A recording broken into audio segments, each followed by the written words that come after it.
Bueno, pues ya vimos que el cristianismo era recibido con una transmisión oral y con la forma de vivir dentro de las comunidades. Es donde fue siendo asimilado por las diferentes culturas, ¿no? Sirios, palestinos, griegos, romanos, hasta los bárbaros. Y esto nos va a permitir notar que no se hacían cristianos porque les entregaban un manual para ver en qué consistía el cristianismo, ni siquiera la Biblia. No existía la facilidad para acceder al texto bíblico. Entonces eran el modo de vivir de los cristianos que iban descubriendo en qué consistía esta imitación de Cristo. Atenágoras es un autor que escribe aproximadamente en el año 177. Es uno de estos autores que tiene que defenderse de las falsas acusaciones que se hacen en contra de los cristianos, como que adoraban la cabeza de un burro o que eran malos ciudadanos porque no cumplían con las leyes del Estado. Así como hoy en día, ¿no? Que se les hacen falsas acusaciones a los católicos que si adoran a los santos o que adoran imágenes, lo cual es mentira. O dicen peor aún que la iglesia, la esposa de Cristo, es la ramera del Apocalipsis. Bueno, pues Atenágoras, en aquella época, explica en esta carta quiénes son estos cristianos y dice más o menos así. Entre nosotros fácilmente podréis encontrar gente sencilla, artesanos y viejecitos, que si de palabra no son capaces de manifestar con razones su religión, lo muestran con las obras, porque no se dedican a aprender discursos de memoria, sino que manifiestan buenas acciones. No hieren al que los hiere, no llevan a los tribunales al que los despoja, dan todo al que les pide y aman al prójimo como a sí mismos. Son gente moderada, caritativa, están dispuestos a sufrir aun cuando les quiten la vida. Bueno, pues todo esto va de acuerdo a frases evangélicas donde se nos recuerda el mismo ejemplo de la muerte de Jesús en una cruz, porque tienen una esperanza en la vida eterna y por eso desprecian los placeres de esta vida. Y en esta carta, pues viene una descripción interesante. Dice, cada uno de nosotros tiene por mujer a la que tomó según las leyes que nosotros hemos establecido, y aún estas en vistas a la procreación. Este es como una cosa muy interesante, ¿no? Sobre el matrimonio en aquella época, porque se toma una sola mujer, según la ley, y además con el propósito de tener hijos. Dice, pero también hay entre nosotros muchos hombres y mujeres que han llegado célibes hasta su vejez, con la esperanza de alcanzar una mayor intimidad con Dios. Bueno, pues esta es una carta de los primeros cristianos donde podemos ir descubriendo sus costumbres. Hay otra carta que es una explicación en defensa de los cristianos, porque se les hacía una acusación sobre canibalismo, ¿no? Que se comían la carne de Cristo. Bueno, pues evidentemente no habían entendido nada los paganos. Lo va explicando Atenágoras en su carta y dice, los que saben que ni soportamos la vista de una ejecución capital según la justicia, porque ya hay cierto testimonio de como cierto rechazo y repugnancia de la pena de muerte.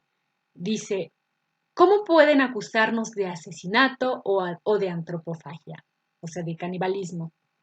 ¿Quién de vosotros no está aficionado a las luchas de gladiadores o de fieras y no estima el mucho las que vosotros organizáis? Pero en cuanto a nosotros, pensamos que el ver morir está más cerca del matar mismo y por eso nos abstenemos de tales espectáculos. ¿Cómo podremos matar los que ni siquiera podemos ver matar para no mancharnos con tal impureza? Al contrario, nosotros afirmamos que las que practican el aborto cometen homicidio y habrán de dar cuenta a Dios del aborto. ¿Por qué razón habríamos de matar? Bueno, es curioso que hoy en día, de la misma manera, algunos veganos, algunos, no voy a generalizar por supuesto, solo algunos, que defienden la vida de los animales a toda costa, pero si no han abortado, al menos por sus mentes pasó la posibilidad de hacerlo. Y bueno, esto es paradójico, porque es increíble que por defender la vida de los animales pasan por encima del amor con el prójimo. A veces es más fuerte el odio en contra del prójimo por defender a los animales. Y bueno, en cuanto a ser veganos, está muy bien purificar el cuerpo con el ayuno, pero que no se pierda la idea, que no se pierda de vista que para tomar decisiones en cada circunstancia, el amor debe tener más peso en la balanza. Se deja entrever la sensibilidad que hay de los primeros cristianos frente a la vida. Ni siquiera, dice Atenágoras, nos atrevemos a ver los espectáculos donde se matan, ni siquiera la pena de muerte, ¿no? Que se supone que es ante la ley y está aceptada. No nos gusta ver morir. ¿Cómo nos pueden acusar de querer matar o de ser antropófagos? Bueno, esto expuesto es simplemente para mostrar la sensibilidad de los primeros cristianos, sin pretender ningún tratado sobre la vida espiritual. Es sencillamente lo que ellos pensaban, para ver cuáles eran los asuntos que les interesaban a ellos y quiénes eran estos cristianos. Esto nos lleva a descubrir algunos temas interesantes de los primeros cristianos, como lo que se narra en un libro del padre Adalbert Hamann, que fue un franciscano francés que murió en el año 2000, que tituló La vida cotidiana de los primeros cristianos. Pues ahí hay toda clase de circunstancias que vivía el cristianismo, como eran las familias, los que viajaban, sus oficios, las mujeres, la relación con los judíos en la ciudad, las cosas que iban sucediendo en la calle, ¿no? La relación entre esclavos y amos. Bueno, pues hay un capítulo en que nosotros nos vamos a concentrar, donde habla de la jornada, la vida de los cristianos en un día normal. Dice el padre Hamann, en el momento de clarear el día y al caer la noche, el cristiano se recoge en oración.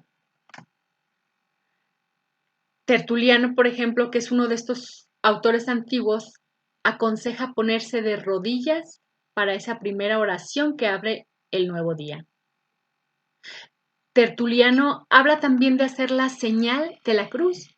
La señal de la cruz, como dice la escritura, es el signo de la cruz más primitiva, la tau, es una T mayúscula. Nos da una idea de cómo ya había esta conciencia de hacer la señal de la cruz, incluso desde el Antiguo Testamento. En Ezequiel 9, del 3 al 6, lo pueden confrontar. Luego, algo que era muy común en la antigüedad es que el orante se dirigía hacia el oriente, de donde viene la luz verdadera, que es Cristo, porque el sol es símbolo de Jesús, de donde vendrá también en el último día. Hay otro autor, Orígenes, es como del siglo III, él aconseja a los cristianos que reserven en su casa, si es posible, un lugar para la oración. Se conocían en Egipto pequeños oratorios, capillitas o espacios que, bueno, obviamente eran más comunes en las casas de los que tenían más recursos económicos. En el texto de la Didaje, por ejemplo, se instaba a los cristianos a rezar, teniendo la postura judía 3 veces al día. ¿Y qué es lo que rezaban? Pues el Padre Nuestro era la oración del cristiano que podía ser rezado en comunidad como en privado, e identificaba a todos los cristianos de todos los lugares. No dicen qué momento del día exactamente, pero bueno, ya más adelante vamos a encontrar testimonios en donde se establece que se reza el Padre Nuestro en la hora tercia, sexta y nona, es decir, a las 9, 12 y 3 de la tarde. Pero bueno, probablemente era por las costumbres que tenían los romanos, porque así existen estos testimonios en Roma. Los cristianos, como recuerda el padre Hamann, entre otros testimonios que hay, acostumbraban rezar de pie con las manos elevadas y las palmas abiertas. Es una expresión muy comentada por los padres de los primeros cristianos, haciendo notar que gracias a la sangre de Jesús que extendió sus brazos en la cruz, ahora el cristiano pues tiene las manos limpias, es como una señal de inocencia mostrar las manos, pero por Jesucristo no hay nada que ocultar. Es también símbolo de un alma sincera que no es condenada y que por lo tanto pues, se puede presentar de pie mostrando las manos ante su Padre Celestial. Esta es la actitud con la que oraban los primeros cristianos y aparece figurada en las catacumbas. Esto no quiere decir que fuera así necesariamente en todos lados, porque también se conocen los testimonios de los que hablan de los primeros cristianos de rodillas, expresando humildad, súplica intensa, o a veces incluso postrados. En la zona de Siria e Irak, pues tenían otras costumbres, porque pertenecían a la cultura sumeria. Sí, los cristianos rezaban con los brazos cruzados en el pecho y se presentaban así ante el rey o las autoridades. Ya van a pasar muchos siglos cuando la cristiandad aparezca en el norte de Europa, en Alemania, para encontrar la postura de las manos juntas. Esa postura es del siglo IX más o menos, que también pues será significado y gesto de vasallaje feudal. Y bueno, pues detalles así nos permiten ver que no había una uniformidad o una regla forzosa para expresar la oración, pero lo que sí va a ser claro es la insistencia de orar a lo largo del día. Un momento privilegiado que los pueblos de los primeros cristianos lo asimilaron, pues eran la hora de las comidas. La comida en los pueblos antiguos tenían como un cierto tono religioso. En la hora de la comida era comenzar con una oración y terminar con una oración, ¿no? Como muchos lo hacen hoy en día, ¿no? Especialmente algunas religiosas en algunos conventos. La costumbre de los antiguos, en las clases más cultas, aunque también raramente, pero también en el pueblo, era que la comida del día más importante pues sería la cena. Tenía que ser siempre reunida con amigos, nunca solos. Por eso era natural que los cristianos cuando se reunieran tuvieran esos momentos de oración en común. En este contexto, pues uno se pregunta si los cristianos asistirían a las cenas de los paganos. A las cenas de los paganos, pues sí tenemos un testimonio, una obra que se llama El Pedagogo.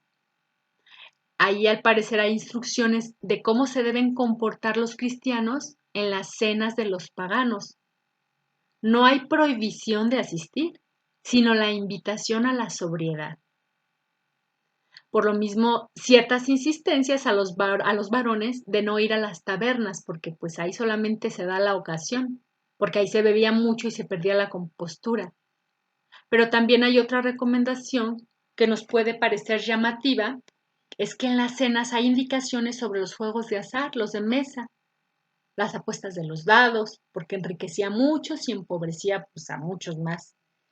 Hay un tratado de San Cipriano sobre los juegos de azar.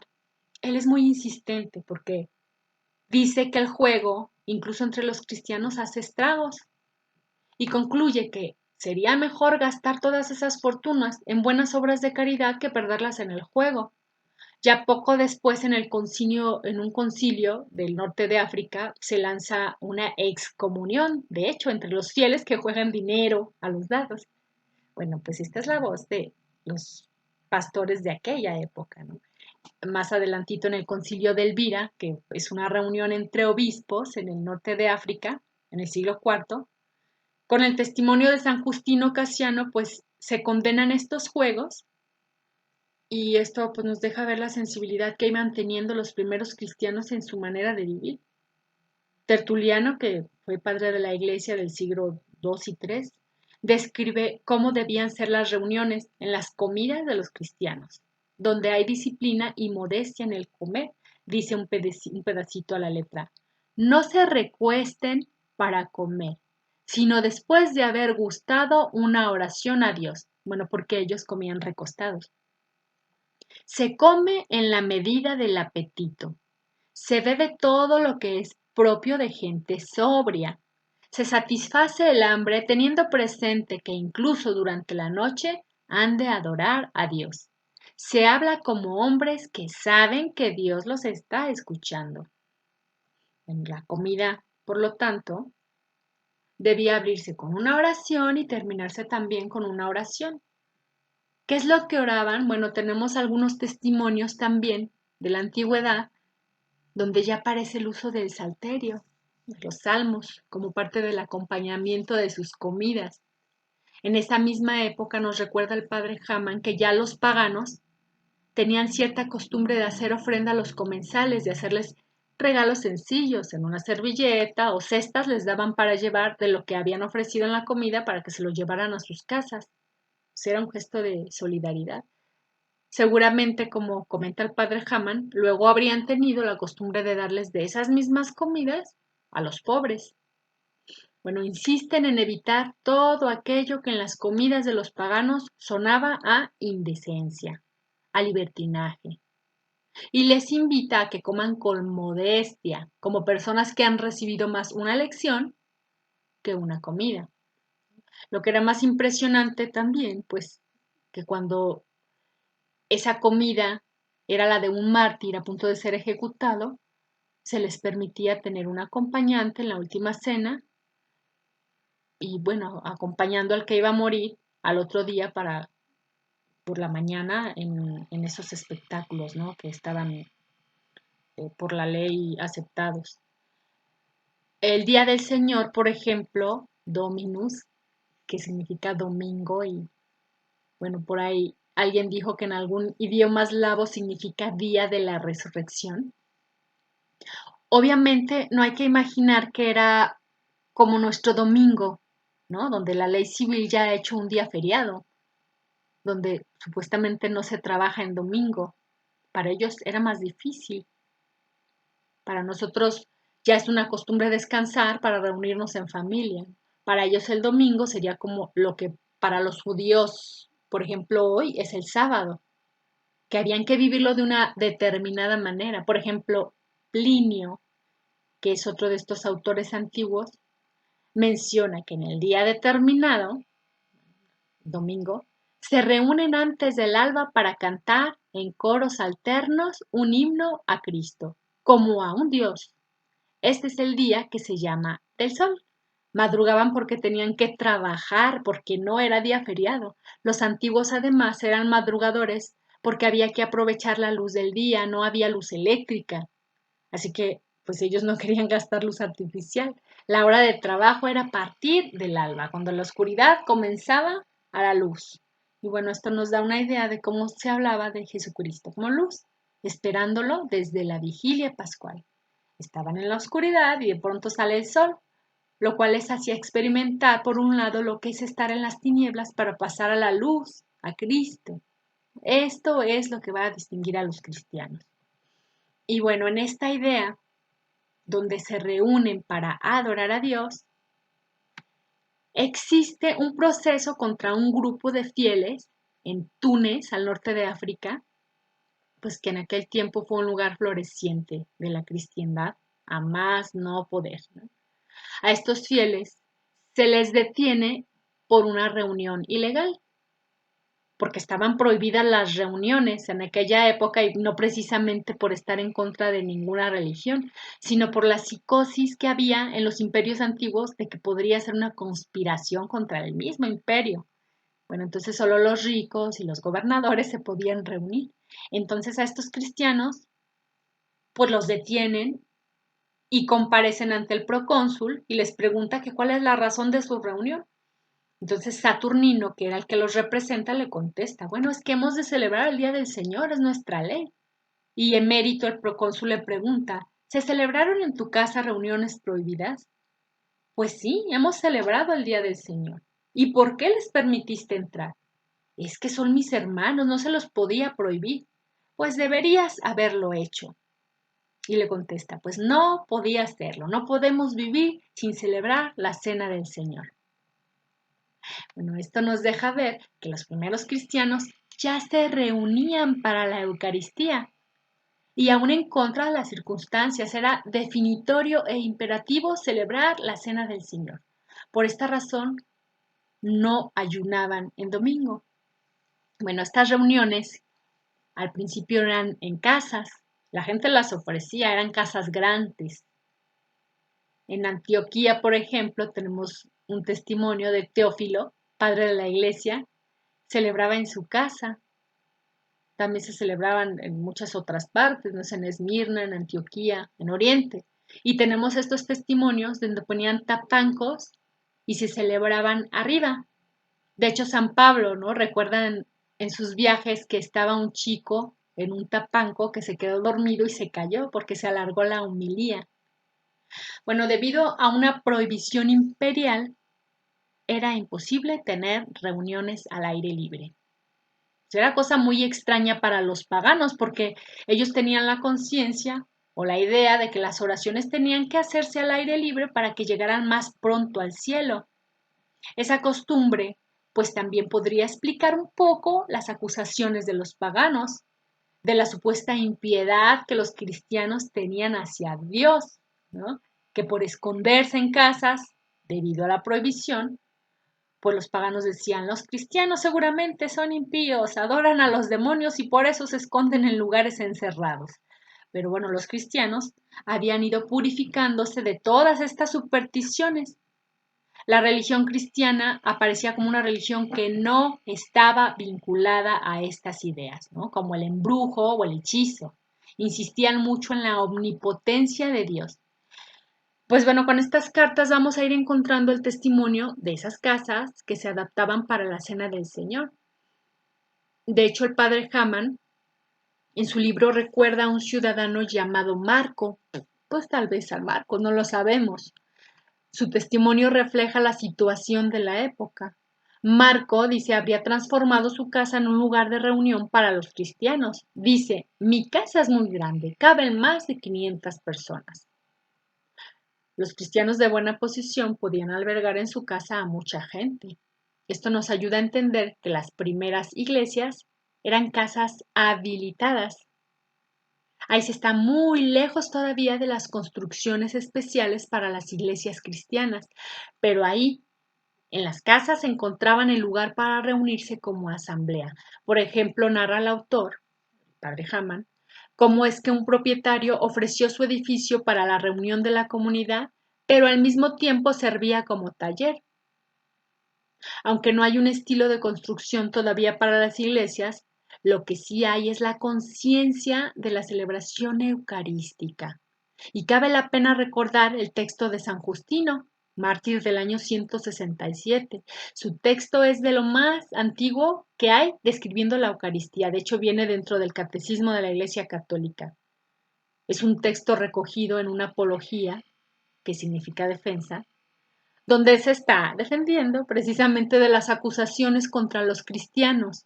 Ya entendemos que como eran ilegales las reuniones y como se escondían para sus celebraciones, pues bueno, la imaginación de los paganos les daba mucho de qué hablar en contra de estos cristianos, como que se adoraban las cabezas de un burro, como habíamos dicho, o asesinatos de niños que se los comían, o canibalismo. Entonces San Justino escribe al emperador Antonino para describirle lo que hacen. Dice la carta, nos reunimos en el día del Señor, domingo, y se lee según el tiempo disponible las memorias de los apóstoles y los escritos de los profetas. Después el lector calla y el presidente toma la palabra para exhortarnos, para hablarnos de los ejemplos que acaban de ser citados. A continuación todos se ponen en pie y se hacen las oraciones. Por último, como ya hemos visto, acabada la oración se lleva pan, vino y agua. El jefe de la comunidad ora y da gracias con todas sus fuerzas. El pueblo responde con aclamación, amén. Después se distribuye a cada uno los alimentos eucaristizados, consagrados, ¿no? En acción de gracias, y se envían a los ausentes por medio de los clérigos. La asamblea, como sabemos, está dirigida por el obispo o por alguno de sus delegados. Los diáconos lo asisten y luego llevan noticia. En una homilía hermosa que es un texto del siglo segundo. Conforme a esta descripción de San Justino, pues uno se da cuenta de que los cristianos eran ahí, precisamente en las reuniones donde escuchaban las memorias y escritos de los profetas. Es lo que nosotros hacemos en la liturgia, ¿no? En la misa. Escuchamos precisamente pues la liturgia de la palabra consiste precisamente en la Biblia, ¿no? Escritos de los profetas. Y después quien presidía los exhortaba a imitar los buenos ejemplos que acababan de escuchar en aquella época, no igual que ahora. Ya después, una vez que hubiera terminado, pues se ponían de pie y se hacían las oraciones, ¿no? Según el texto. Un ejemplo de exhortación sería este autor del siglo segundo. Es una larga homilía donde habla de Jesús, de Dios, de su misericordia. En esta homilía se citan muchas palabras de la Biblia para hablar de la grandeza de Dios y del ejemplo de Jesucristo, y luego vienen las exhortaciones, dice un pedacito a la letra.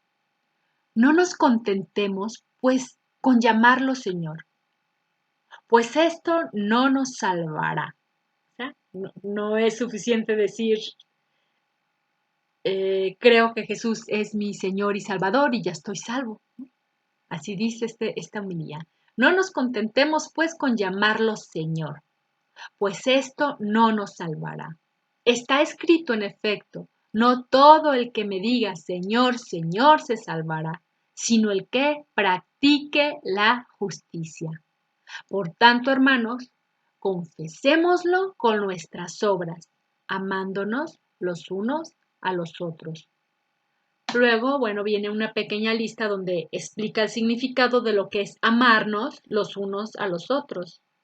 Dice, no seamos adúlteros, no nos calumniemos ni nos envidiemos mutuamente. Al contrario, seamos castos, compasivos, buenos, compadezcámonos de las desgracias de nuestros hermanos y no busquemos desmesuradamente el dinero, y mediante la práctica de estas obras estaremos confesando al Señor. En cambio, si no las practicamos, no lo confesaremos. Bueno, pues, ¿qué significa esto? Está explicando que la manera de dar gloria a Dios, de darle culto, es a través de las obras. Es a través de estas prácticas con las que uno honra verdaderamente a Dios, lo cual era pues una enseñanza muy profunda para aquellos que iban aprendiendo que el verdadero culto a Dios implicaba salir de esas reuniones que estaban teniendo para luego poner en práctica todas esas obras, de tal manera que no confundieran o imitaran el culto a Dios en la reunión litúrgica. Y hacer de toda su vida entonces, como aparece en la epístola de San Pedro, una ofrenda agradable. Darle culto agradable a Dios y culto verdadero. Más adelantito en esta misma homilía dice, mientras vivimos en este mundo, hemos de producir buenas obras. Somos en efecto como el barro en manos del artífice.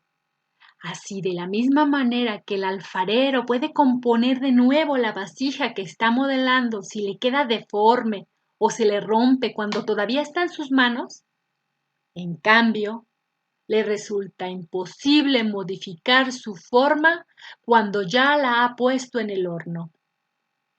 Así también, mientras estamos en este mundo tenemos tiempo de hacer penitencia, de arrepentirnos, de cambiar de vida, de dejar los vicios, a fin de ser salvados. Una vez que hayamos salido de este mundo en la eternidad, ya no podremos hacerlo. Es duro, ¿verdad? Pero esta es la invitación de que aprovechen el tiempo que están teniendo en vida. Solo se vive una vez, dice la palabra. En el siglo IV y V, las homilías van a ser más pequeñas, pues porque ya van teniendo otro acceso a la información y a otros ámbitos, ¿no? El autor, que es anónimo de esta homilía, pues va muy de acuerdo con la profesión de fe sobre la resurrección, que es uno de los puntos medulares de la predicación cristiana, la resurrección de la carne. Quizás a nosotros nos resulta demasiado conocido el asunto, pero para los primeros cristianos, pues esto de la resurrección de la carne era casi como una herejía, ¿no? Para ellos, porque la mayoría de las escuelas filosóficas de la antigüedad sostenían la total disolución del cuerpo.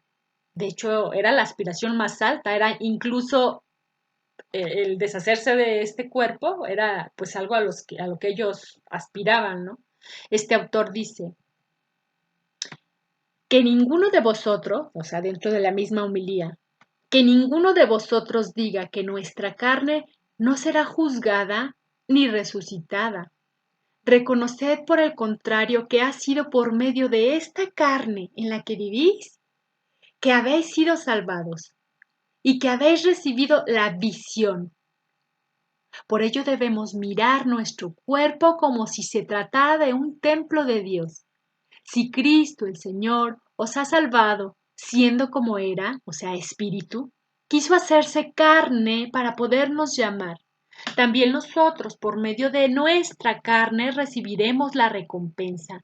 Amémonos, pues, mutuamente, a fin de que podamos llegar todos al reino de Dios. Es una insistencia de que es precisamente este cuerpo el que quiere ser salvado, no destruido, sino purificado, liberado de sus imperfecciones. Esto pues es solo un pequeño ejemplo de lo que uno puede encontrar en una homilía de los primeros siglos, que nos va mostrando que el comportamiento debe ser acorde con esta vida. Y al final de esta homilía va exhortándonos a que se viva una vida digna del cristianismo. Dice, si renunciamos a los placeres terrenales y dominamos nuestras tendencias pecaminosas, nos beneficiaremos de la misericordia de Dios. Dense cuenta de que ya llega el juicio y toda la tierra se licuará como el plomo en el fuego, y entonces se pondrán al descubierto todas nuestras obras, incluso las más ocultas. Por eso, buena cosa es la limosna como penitencia del pecado. Mejor que el ayuno, que la oración, mejor que ambas, la limosna. La caridad cubre la multitud de los pecados, pero la oración que sale de un corazón recto libra de la muerte. Dichoso el que sea encontrado perfecto en estas cosas, porque la limosna atenúa los defectos del pecado. Ya más adelante vamos a ver lo que es la limosna, ¿no? Dentro de estos 24 capítulos. Hay una insistencia en los autores antiguos de la vida espiritual de hacer buenas obras, limosnas. La palabra limosna, que pronunciado elimosina, a su vez del griego elemosine, significa piedad, compasión.